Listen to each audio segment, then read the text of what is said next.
আমরা আসামের মধ্যে এত এত হাজার হাজার সমস্যা থইয়া এই রকিবুল হোসেন সাংসদ হওয়ার পরে দেখা যায় এই ঘটনাটা কি করলো, এই মন্তব্য গুলা কি করলো, আসামের মধ্যে নাকি ক্যারাম বোর্ডের প্রমোট করে দিল।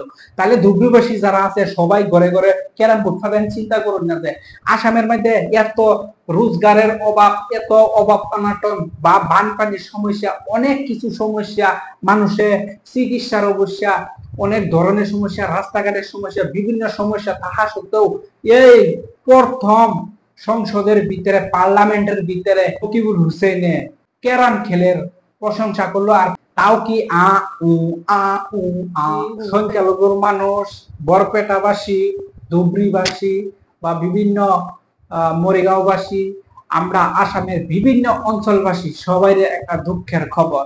এরকম সাংসদ যে আমরা আসামের মাঝে দেখতে পাবাম কোনো সময় ভাবছিলাম না। এক সাংসদে এরকম ঘটনা ঘটাইছে, যেই ঘটনার লইয়া যেই হুনে হেই আসে, যেই হুনে হেই আসে। আর হেই সাংসদ সদনের ভিতরে গিয়ে কি মন্তব্য করছে জানেননি? বেশি দূরাফিলের বিধায়ক না, আমরা আসামের রকিবুল হোসেন এমপি নির্বাচনের মধ্যে জয়ী হয়ে এখন দিল্লি গিয়া সংসদের ভিতরে কইতাছে ক্যারাম খেলের রাষ্ট্রীয় পর্যায়ে লইবা যান লাগে, কারণ ক্যারাম খেলের পিরিয়ার আমরা আসামের মধ্যে খুব বেশি হয়ে গেছে, বা রাষ্ট্রীয় মাঝে যদি এই খেলটারে স্থান দেয় হয়তো অনেক মানুষ এই ক্যারাম খেলে চাকরি পাইব, জীবন নির্ভর করতে পারবো। আর আসামের মধ্যে এত এত সমস্যা থইয়া মুরগি মরতেছে, হাঁস মরতেছে, গরু মরতেছে, কমসে কম তো এইগুলাও সমস্যা একটা আম মানুষও দরকার তো বা কইতার তো। বানপানির সমস্যা, রোজগারের সমস্যা, গরিব মানুষ খাইবার পাইতেছে না, গরিব মানুষের রোজগার পাইতেছে না, গরিব মানুষের চিকিৎসা বালান্তন করতেছে না, রাস্তাঘাট বা বিভিন্ন কৃষি কার্য হোক বা মিন পালন, গু পালন, যত কিছু আছে অনেক ধরনের সমস্যা একটা আম মানুষকে জিগান যা পটপট পটপট জলজল জলজল পটপট করে কইব। কিন্তু রকিবুল হোসেনে সংসদের ভিতরে ক্যারাম বোর্ডের প্রমোট করবার গিয়া কাগজ ওটি লয়ে গেছে, ওটি লয়ে গেছে একটা তুলে চশমা লাগা, আরেকটা তুলে আরেকটা কি করে, মানে এটা করতে করতে মানে স্পিকার আছে না সংসদের ভিতরে, এই স্পিকার মানে আমার টান লাগছে এরকম যে মাত্র 2 থেকে 3 মিনিট মানে কথাই গ্যারাজ যাই করছে না। কিন্তু বদরুদ্দিন আজমল সাহেব 2014-15 সনের মাঝে যাওয়া ফার্স্টে সংসদের ভিতরে গেছে, মুসলমানের সমস্যা কইছে, আসামের সমস্যা কইছে, বানপানির সমস্যা কইছে, চিকিৎসার সমস্যা কইছে, এই রাস্তাঘাটের সমস্যা করছে, বিভিন্ন সমস্যা উত্থাপন করছে। যে মন্তব্যটা এখন বর্তমান সোশ্যাল প্ল্যাটফর্মের মধ্যে এখন বর্তমান খুব তীব্র গতিতে চলতেছে।